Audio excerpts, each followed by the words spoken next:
سلام عزیزم سلام دارم عاشقتم بس سلام آی امروز میخوایم 4 فیلم برتر با موضوع لوپ زمانی یا حلقه زمان بهتون معرفی کنیم.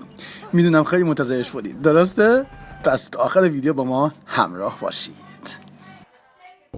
شماره 4 باس لول.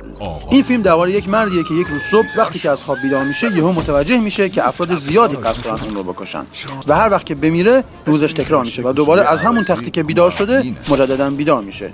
اون انقدر باید بمیره و روزش رو تکرار کنه تا بفهمه چرا این اتفاقا میفته و چه کسایی پشت این قضیه هستن. به هیچ وجه این فیلم جذاب رو از دست ندید. فیلم شماره 3 ایج آف تومارو. این فیلم درباره یک سرهنگ ارتشه و در زمانی روایت میشه که دنیا در خطر حمله یک سری موجودات عجیب و خطرناک قرار گرفته که بسیار باهوشن و میتونن حرکات دشمن رو پیش بینی کنن. در یکی از همین جنگ‌ها بین این موجودات و انسان‌ها خون یکی از این موجودات روی صورت این سرهنگ پاشیده میشه و دقیقاً از جایی که چند ساعت قبل بیهوش شده بود بیدار میشه و کم کم متوجه میشه که روزش داره تکرار میشه. اون سعی میکنه که به کمک این قابلیتی که به دست آورده حرکات موجودات در جنگ رو پیش بینی کنه تا انسان‌ها در جنگ پیروز بشن. اما مشکل اینجاست که کسی باور نمیکنه که روزش داره تکرار میشه تا حرفاشو گوش بدن. حالا این بدبخت باید چیکار کنه؟ خودتون برید ببینید دیگه. حتما باید همه چیز رو براتون توضیح بدم. خفه شو بابا، خفه شو. فیلم شماره 2 Before I Fall. این فیلم درباره چند تا دختر خوشگل دبیرستانی خیلی خوشگله کثافت که خیلی عادی میرن مدرسه، کاراشون رو میکنن، کلاساشون رو میرن، درساشون رو میخونن، اما موقعی که دارن برمیگردن خونه تصادف میکنن و اتفاق عجیبی میفته. این دختره، همون که میگفتم خیلی خوشگله، از صبح همون روزی که میخواست بره مدرسه از خواب بیدار میشه و تمام اتفاقاتی که قبل از تصادف براش افتاده بود عیناً تکرار میشه. اون اول فکر میکنه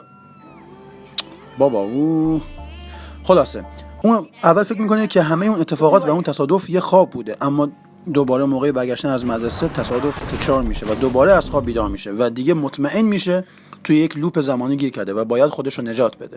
اما چجوری؟ الان بهتون میگم چجوری. میری فیلمو دانلود میکنی، میشینی نگاش میکنی، میفهمی چجوری. آفرین بچه‌ها. فیلم شماره 1 Happy Death Day. این فیلم درباره یک دختر دانشجوه که شب حسابی مست کرده و فرداش توی یک خوابگاه از خواب بیدار میشه.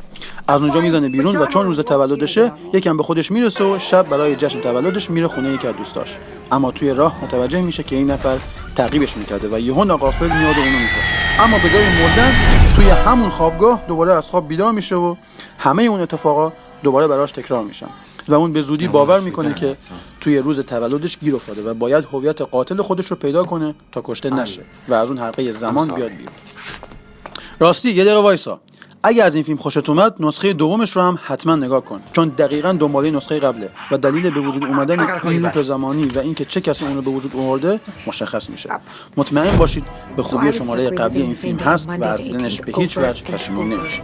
اگه هم پشیمون شدی آن سابسکرایب کن دیگه. تضمین از این بالاتر؟ البته اگه سابسکرایب کردی. خب اگه به ژانر خاصی علاقه‌مندید و ما هنوز فیلمی در اون سبک معرفی نکردیم حتما برامون کامنت کنید تا بهتون معرفی کنیم. تا معرفی فیلم‌های جذاب بعدی خداحافظ. خفش خداحافظ.